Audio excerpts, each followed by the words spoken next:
Okay, at this time, I'd like to call the Transportation Subcommittee of the Lowell City Council to order, June 25th, 2024.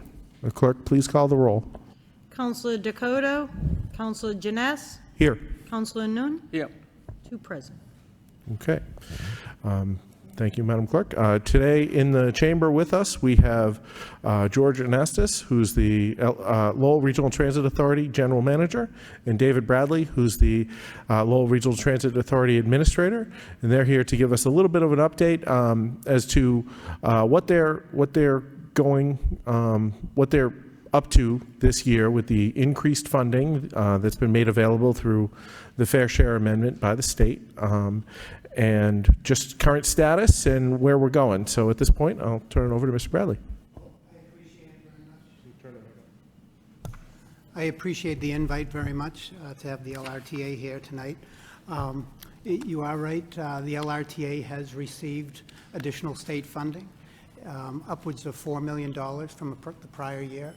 And with those dollars, those come directly from the Commonwealth. And not only do they come from the Commonwealth, but they come with a directive of things that they want to do with those funds. And, you know, their priorities, the governor's priorities, are address, you know, staffing and, you know, increase service, whether it be evenings or weekends. And also, they wanted to add daytime service. So the way that the LRTA approached these new dollars started essentially in fiscal 24, the year that we're finishing out right now. And our first priority was to build up our infrastructure, starting with staffing, to accommodate the plans that the governor had. And as of November 30th, 2023, the LRTA had 48 drivers for our fixed route system. And that was a direct result of COVID over the last few years and the general condition of the economy. So what we wanted to do is, and because we went from 60 drivers down to 48, the first goal of the LRTA was to rebuild that staff, rebuild the infrastructure so we could carry out the plans of the governor. So we did indeed do that. The first step of that was to renegotiate the union contracts with our two contractors, the ATU, which runs our fixed route system, and the Teamsters that runs the paratransit. And through those efforts, we went from 48 drivers on November 30th to 63 drivers today. So we are starting to work on what we're calling phase one of the implementation plan to add service. So the easy part is the hiring piece. It takes about 4 to 4.5 months of training for each driver as they come in. So we're currently working on training those drivers and getting them up to speed. The good news is that yesterday we started our updated service, and that included going from hourly service on 7 of our routes, 6 or 7? Three routes, and in addition to that, we added 3 additional routes on Saturdays. So we're And other expanded services as well. so our game plan was start with staffing, do whatever infrastructure upgrades we could do, and then take it to the next step. So we've accomplished the first phase. The second phase is getting the additional service. So as of June 24th, we went from hour service on the routes to half-hour service. And the other thing that George just alluded to, we had 3 combo routes that we had in the city, which were a combination of 2 routes. And we broke those routes up because we have the staffing now. And that gave us the opportunity to go from 3 loop routes to 6 individual routes. And so now those 6 routes stand on their own. We feel that it's a much better service for our customer, and it's a lot easier for them to understand the route system now. So those are the first steps that were taken. What we plan to do as we increase our staffing is to add additional night service, which I know that you are a proponent to that. So that will be the next phase. And then eventually we'll be off to adding weekend service, specifically Sunday service.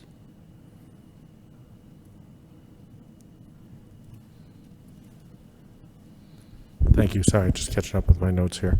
That sounds great. Appreciate you being here and offering this update. Also like to note we're joined in the chambers by Councilor Eric Kitcher. Thanks for being here. At this point, I'll open it up. You have any questions? Mr. Chairman, defer to, there's a couple of our guests here who want to maybe comment or suggestion. I let them talk first. Okay, great. So if anybody would like to make a line at the podium, if you have some comments or questions, please feel free. Just state your name and address for the record. Thanks, councilors. Thanks, everybody, for being here. Steve Malagodi, 200 Market Street in beautiful downtown Lowell, and representing 350 Mass of Greater Lowell. So it's Greater Lowell. We cover basically Lowell and the adjacent suburbs. So we have members from Tewksbury to Chelmsford, Westford, Bedford, et cetera. So Greater Lowell. At the last council meeting, where this issue was referred to the subcommittee, Councilor Dakota at the end asked if, what other questions were there to be asked. And we do have some specific questions that we've been posing to the council and since essentially last year. So we do have some specific questions.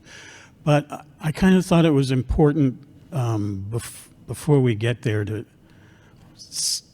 try and clear up, or to say clearly, if we can, what our organization's interest in this is.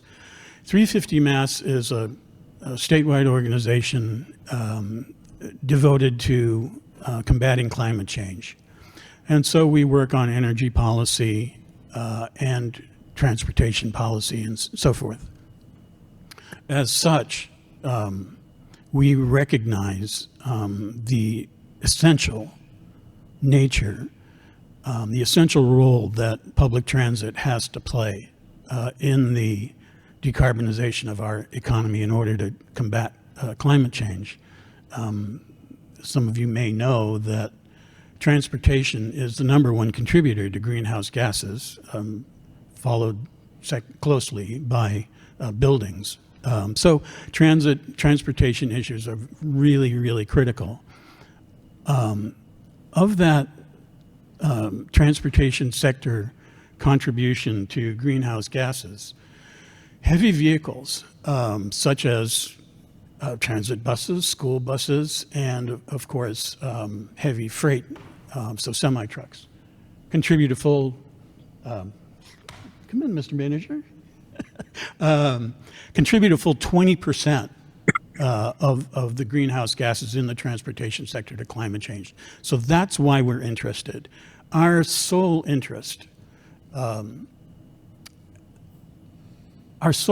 here is in the decarbonization issue. We have no interest whatsoever in micromanaging public transit agencies or criticizing how they do their job. We don't have the expertise for that.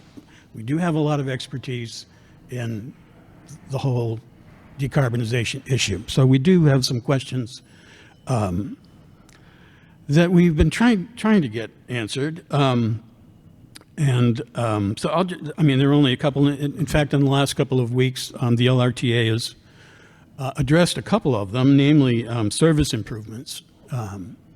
So we're really, really happy to see those.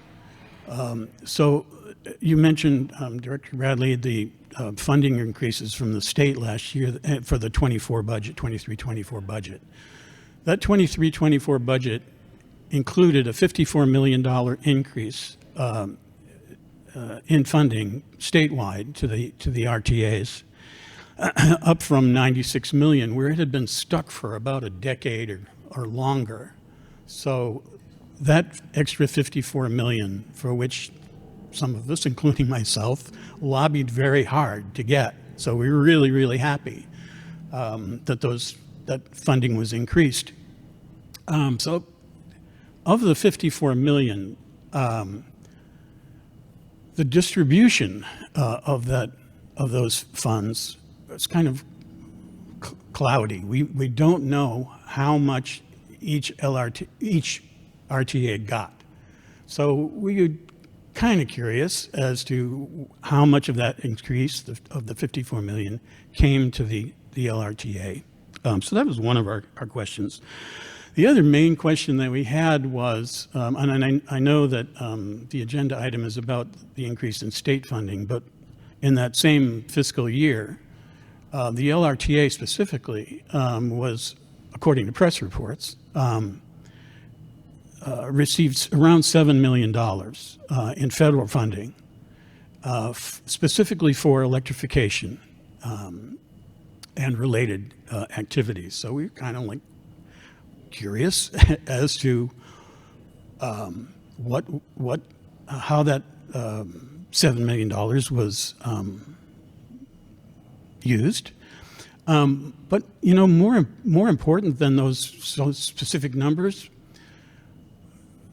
what is we think is really needed, and not just for our satisfaction, but you know, for the councilors, for the city of Lowell, and for all the municipalities. More important is, what is the roadmap? What is the pathway that LRTA sees for the electrification of the fleet? So, for instance, in that $7 million grant, funding was earmarked for low or no emission vehicles, workforce development, and facilities adaptation toward electrification of the fleet. So we can't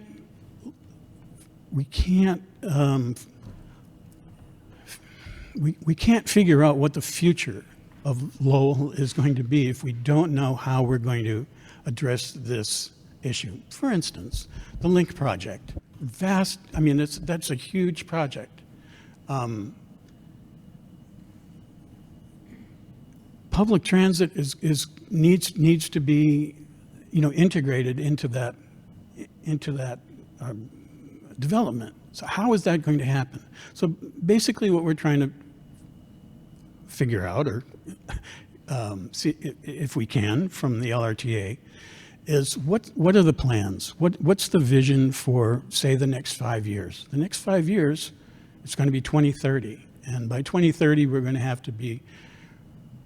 to be deep into the nuts and bolts of this energy transformation. So now is the time to figure out how we're going to get there. So basically, that's it. We'd kind of like to know how much did the LRTA get from the state, and what's the vision for the electrification of the fleet? Thank you. Thank you, Stephen. I know, Mr. Bradley, you did mention that figure. I think it was it $4 million? Is that what? Yes, so the LRTA this past year, I'm sorry, Councilor, it's really, really hard to hear back here, so if you've addressed these things, I'm sorry, I just couldn't hear it. okay, I'm sorry about that. So the LRTA this past year received approximately $4.6 million of additional state funding for those initiatives that I spoke about earlier. And, so our approach with that money was to phase it in and be fiscally responsible with it and address the needs that we saw were first and foremost. And we could not add additional service unless we had staffing to do that. So that was our first approach, is to address that issue. And thankfully, we were successful with that. So the next step is, we outlined the next step for service. But beyond that, you asked a question about the $7 million that the LRTA received. So that that $7 million was specific for capital, and it was for low or no emissions. And so we have not spent that money yet. We are spending it. Our buses have a 10 to 12 year service life. So we replace those buses as they come due. We replaced one hybrid electric vehicle this past year with a hybrid electric. Is it diesel hybrid? It's a diesel hybrid. And the next part that we're doing, we've got 6 more vehicles that need to be replaced in fiscal 26, so next year. So there's approximately 1 year lead time on that. So we're looking at ordering those vehicles right now. We have some challenges within the city with bridge height and weight restrictions. So currently, height and weight restrictions. So with the diesel buses, they're a certain height. They're able to go through the city without any issues on the bridges. There are a few bridges within the city that have a height restriction. So if we go to electric, or if we go hybrid, or even CNG, it adds at least a foot to the height of our vehicles. So if we do that, it's going to close us off from certain neighborhoods, as well as some of the restrictions on the bridges that go over some of the canals. I know that the city and the state have been working on repairing a lot of those, but at the same time, as we're replacing these vehicles, we have to be mindful that we're not shutting off neighborhoods. At this point in time, there are some small electrified vehicles that could go into these neighborhoods, but what we need to do is we need to find vehicles that handle our peak service. And our peak service is at the time that your schools are letting out. So when we're right-sizing these vehicles, or when we're trying to determine what vehicles we can purchase that suit height, weight, and environmental issues, it becomes very difficult to do it. We're not in an area that's flat, no bridges, no restrictions. So we're trying to work through that at the same time as addressing Steve's points. So that $7 million grant was, in that grant, we specified hybrid electrics to replace vehicles with hybrid electrics, knowing that to try to get to full electrification is going to take a lot of infrastructure upgrades that by fiscal 26, which is only 12 months away now, we don't have the time to get the grid infrastructure built up in our facility. At the same time, we are working with the Commonwealth of Mass through MassDOT, through Battery Electric Bus Initiative. So we are working with their consultants to see how we can phase that project and that program in here in the city of Lowell.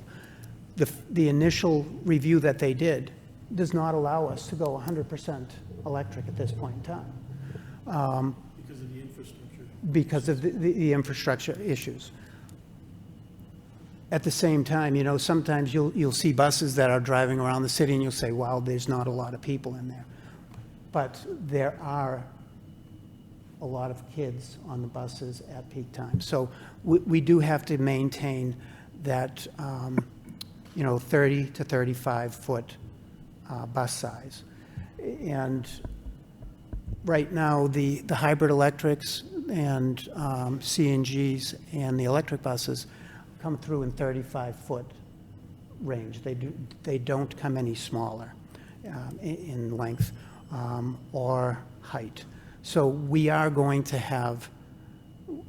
to continue to have some of these issues unless we're able to work around the restrictions that we have. There is a plan for the LRTA in time to move forward to electric vehicles. The first step that we're taking is the hybrid step. We did purchase our first fully electric vehicle that is a Roadrunner size vehicle that we're piloting out in the town of Acton. And that vehicle will be going into service late August. And so that will be our first attempt at that.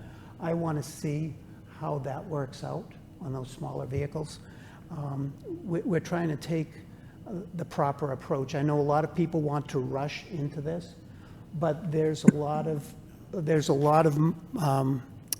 capital money that's going to have to come into the LRTA to accomplish those goals. The buses in general, from a diesel bus to a fully electric bus, without talking about infrastructure or charging or safety issues, those vehicles are almost twice the cost of our diesel buses. The other thing that we've got to consider is range, because we've got vehicles that are going out to Littleton, to Burlington, and Bedford, and Andover. And the one thing that we have to do is make sure that the range is there, so these vehicles can not only get out there, but get back. At the same time, we're balancing, if we're replacing a diesel or a hybrid electric vehicle with a fully electric vehicle, how many of those vehicles do I need? Am I going to need two to accomplish the same amount of work that we're doing currently? Meaning in an 8-hour, 9-hour shift, am I going to need two buses to fulfill those routes that is currently being done by one vehicle? So as you can imagine, there's a lot to think about here. It's not only the LRTA that's going through it, but it's every other RTA that's trying to figure this out. And at the same time, there's going to be a build out for infrastructure that if we started it immediately today, you're talking that we're probably 28 months out from getting that system upgraded or our property upgraded with electrification. So there is a plan out there. You know, yes, it's been done behind closed doors because there's a lot of things that we're wrestling with. There's funding issues, there's range issues, there's restriction issues that we're dealing with. But the overall goal, and the safety issues. I've got concerns about safety on electric vehicles at this point in time. I've seen enough videos, you know, Connecticut is a prime example. They bought 12 new vehicles before they even went on the road. One caught fire, and you can't put these vehicles out. So there's some hurdles that we have to cross before we get to that point. Do we want to get there? Yes. We've got the same issues, you know, the same environmental issues that you have, Stephen, and that the group has. But we're the ones responsible to get us there, and to do it, I want to do it properly. I don't want to rush into something, because you're right, it's not just the city of Lowell. It's every community. There's 14 communities that we serve. And this has to be the right decision for all of us. And, you know, so we ask that you bear with us as we, you know, go through this process, because it is a very important process that we're going through. And our goal essentially is to get to where you're thinking. But in the meantime, it's not just that we're looking at. We've got service that we have to put out on the street, and we've got a lot more plans as we go forward, whether it be evening or weekends.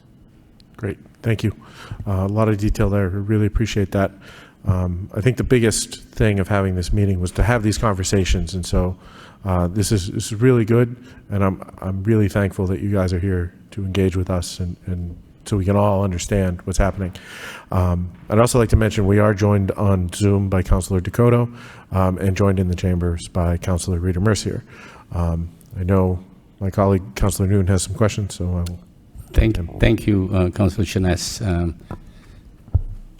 Thank you, Mr. Bradley and Mr. Anastas, for being here. You know, very happy to see that, you know, the increase in service in terms of daytime and, you know, the expansion of the route, and you're talking about weekend and holidays and stuff, which is very, very good, not just for Lowell resident, but also for the resident of other city and town that RTA serve, right? So you also talk about, you know, build up the infrastructures, and you're talking about busing, and so you talk about step taken, and I think it's very detailing than the report provide. The last council meeting, this is very good conversation that you have. Resident ask question, and you certainly have some plan ahead in terms of what you do with all the federal, state, increase in state funding and federal. So I'm very happy to hear what you present tonight, and looking for, you know, a continue conversation as we, you know, move forward with, you know, serving our city, serving our, you know, what you do. I really thank you for being here. You know, if possible, I'm sure Mr. Chairman Dakota, he's on Zoom now, you know, to have you back and say 6 months or a year from now and say, you know, Mr. Bradley, where we at on it, you know, I mean, in terms of, you start already hybrid, you know, and you just mentioned the hybrid, when you're changing, replace bus that is outdated now, you know, you replace it with hybrid. The next step will be electric, and but you want to do it safely, right? You want to do that. Safety concern is paramount in terms of, you know, how the right infrastructure, the right training, the right everything to go move forward on this. So thank you again. Appreciate it. Thank you, Councilor Noon. I know Councilor Dakota is waiting to join, so I'm going to go to him next, and then there's one more member of the public who'd like to speak. So, Councilor Dakota, the floor is yours. Thank you, Councilor. I'd like to thank Mr. Bradley and Mr. Anastas for their attendance. Mr. Bradley, you touched upon the the hybrid and the grid infrastructure, and I've actually been in communications as the transportation director for the Lowell Public Schools with NRT, and they're in the process of doing that. It is a very daunting task for this infrastructure to get done. I'm sure we're probably a couple of years, 2 to 3 years before this is all settled. In talks that I've had with other transportation directors in the state, they're also looking at an alternative of, I apologize, of propane gas buses. Has that come across the table for discussion with LRTA? The LRTA is looking at other alternatives beyond straight electric. And there are a couple fuel cell alternatives out there that we are looking into at this point in time. At one point, the LRTA had some gas vehicles. They were CNG vehicles. And when we had those vehicles, we only had 6 of those in our fleet. Again, the gas is stored on the roof of the vehicles, so we were only able to use those on certain routes. As we go forward, we will look at propane as well, but the fuel cell is one that's been getting a lot of attention lately as well. And there are similar issues that full electric have, but to refuel those vehicles is a lot faster than an electric vehicle, and the infrastructure required to use a fuel cell is not as costly as the infrastructure build out that we would need for electric. So we are looking at a couple different options at this point in time. I'm glad to hear that. Question, are we still on track with the new bus tracker for next month? So I'll leave that, so George Anastas, who's our general manager for our fixed route fleet, I'll have George answer that question. I'll put you on the spot, George. Thank you. We are on schedule for the LRTA bus tracker. July 15th is the launch date to the public. So we will have the system on your computer, or it can go on smartphones. So all of that is being set up, and we're on schedule. We're probably going to have a soft rollout ahead of time to make sure it works properly, but everything is going fine with that. And by the way, everyone, in the packet I'm handing out, we have a flyer on that giving the details on how it works. Thank you. Yep. One final question for Mr. Bradley. Mr. Bradley, in the memo that was in our packet last week from Assistant City Manager Machado to City Manager Golden, there was a report from you concerning the expected funding increases from the state will allow the LRTA to implement service improvements over the next few fiscal years, contingent on sustained funding levels beyond FY 2025. Do you foresee any glitches in that funding, or is that pretty well assumed that the money will be there? Well, the good news is that the funding level that we had in fiscal '24 has been carried, level funded, at least level funded into '25. So that's a good first step. I've been at the authority for almost 30 years now, and there's been some years that the state contract assistance, the operating assistance that comes from the state, went backwards. So this was a big jump, and I'm hoping, I'm excited to see this type of jump for service, but I'm always a little apprehensive until you get 2 or 3 years of consistent funding that it will be there for the long run. But I am hopeful. I just wanted to put that in as a caution, that's all. Yep. Gentlemen, appreciate your time. Thank you. Thank you, Councilor Janice. Thank you, Councilor Dakota. Feel better. Steve, something Can I quick? just, about the funding for the next fiscal year, the House has called for 165 million, which is great. The Senate has called for 214, so they'll come together somewhere, in the reconciliation process. So we're really, really happy that our lobbying efforts are beginning to bear fruit. We worked really hard lobbying for this funding increase.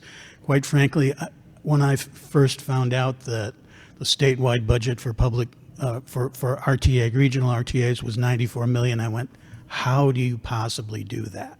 So we're really, really happy to see the funding increases. Thank you. Thank you. Suzanne, do you want to?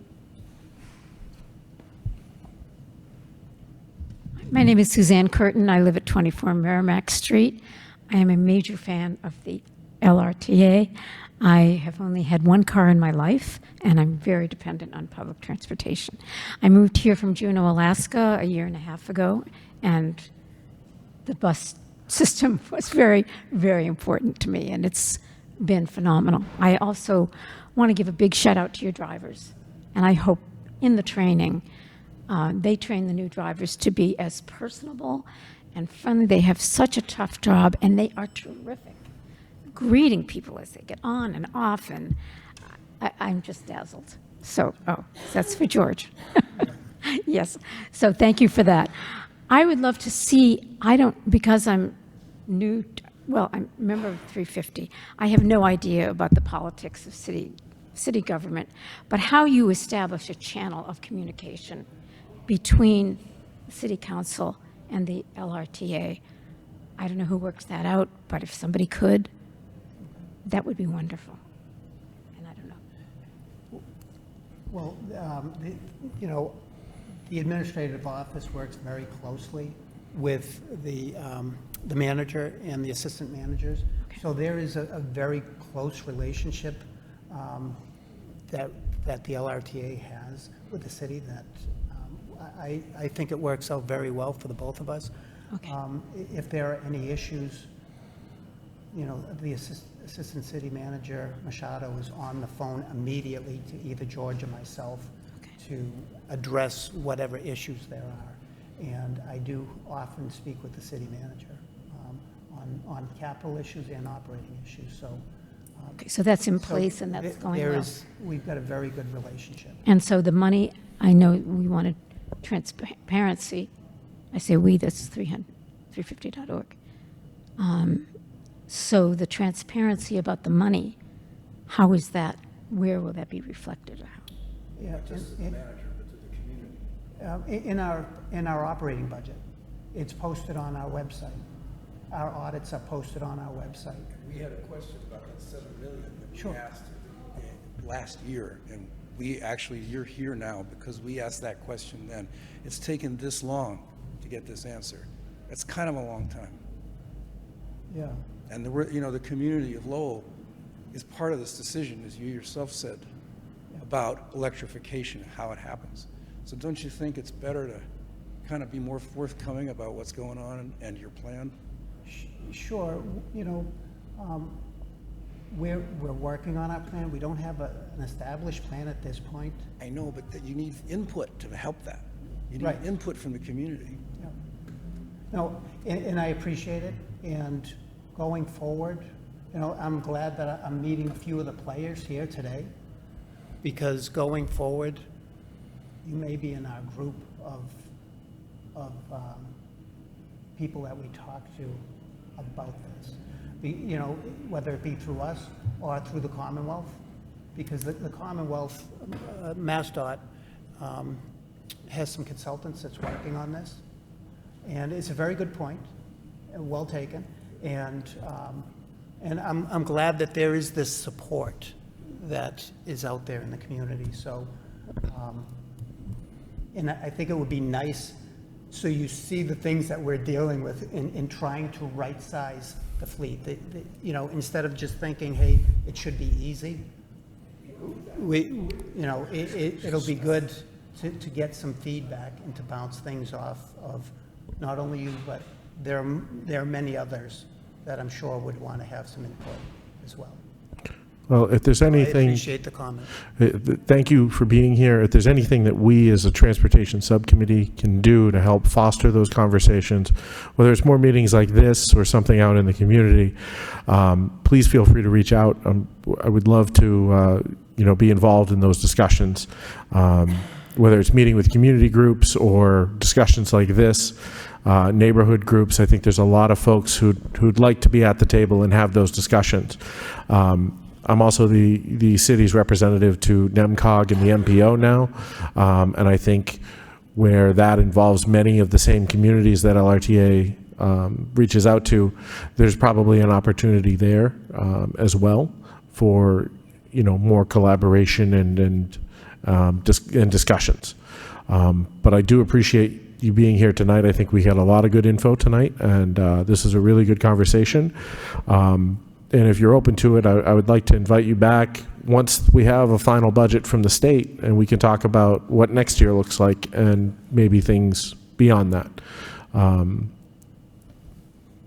Councilor Noon. Just one last comment. As I stated earlier, I'm glad we have these conversations, and we can only build on this conversation better in terms of, what you do and how you can help, a resident, not just in the city of Lowell, but the surrounding city and town that you serve. So thank you again for being here, both of you. And thank you. Thank you. Yes, thank you. Councilor Noon, I'll entertain a motion to adjourn. To adjourn, sir. Councilor Dakota, you want to second that? If not, I'll second it. All right. Thank you. Thank you, everybody. Thank you. I'll second it. I know you've got